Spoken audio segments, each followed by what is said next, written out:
As we have seen from several 20th century events, such as Mahatma Gandhi's move to free India from British rule and Martin Luther King Jr.'s peaceful walk to guarantee equal rights for African Americans, we can say that nonviolent protests can work. Though they do occasionally succeed, nonviolent protests are not always the most trustworthy option. Leo Tolstoy, a late 19th and early 20th century philosopher and writer, advocated the idea of a peaceful overthrow of government. Tolstoy uses many works of literature to support and complement his theories. Utilizing this philosophy garnered Tolstoy many disciples around the world, even after his death in 1910, some of which came to change the world dramatically in the 20th century. Leo Tolstoy believed in a philosophy of non-violence, abdicating the destruction of all forms of government in a peaceful fashion. Raised in the aristocracy in the countryside of Russia during the latter half of the 19th century, Leo Tolstoy lived a comfortable life of luxury in which he and his family thrived on the labor of their workers. On one of his trips to Moscow, Tolstoy discovered the pitiful lives that make up the poor and homeless population of the city. Tolstoy describes the populace in one of his short stories entitled, "What Then Must We Do?"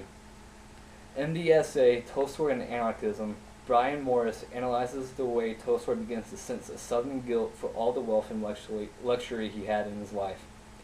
Tolstoy comes to the realization that while there are barriers in the society between castes, every human is made equal. This enlightenment changed the way Tolstoy viewed the world. He came to despise government for its ability to enslave people, whether through slavery, serfdom, or monetary imprisonment.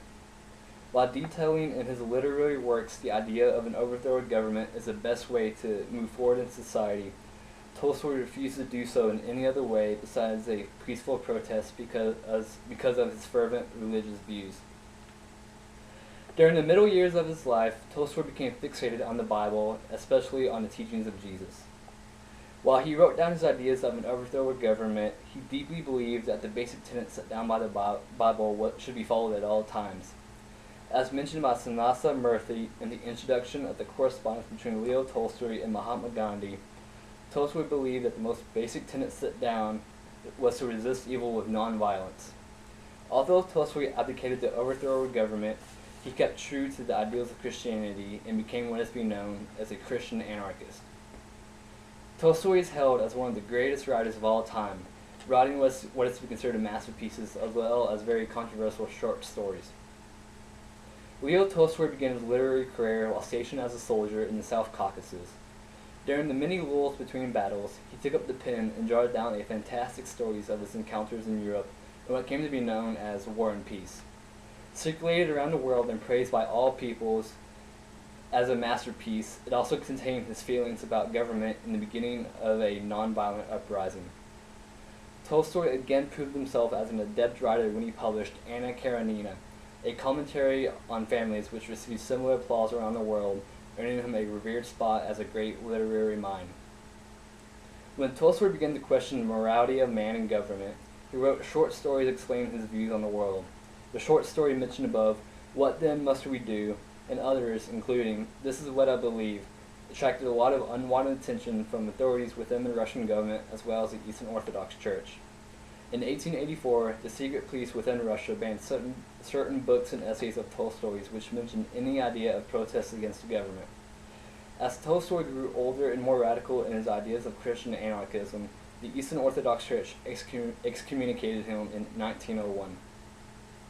Leo Tolstoy had many disciples, some of which would become world-renowned revolutionaries. Tolstoy garnered disciples from around the world, one of them, Mahatma Gandhi, a lawyer from India who set out to make a change in his country.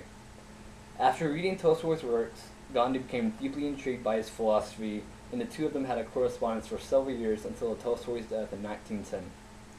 Having gleaned insight into the great man himself, Gandhi understood what was necessary in order to emancipate his people from British.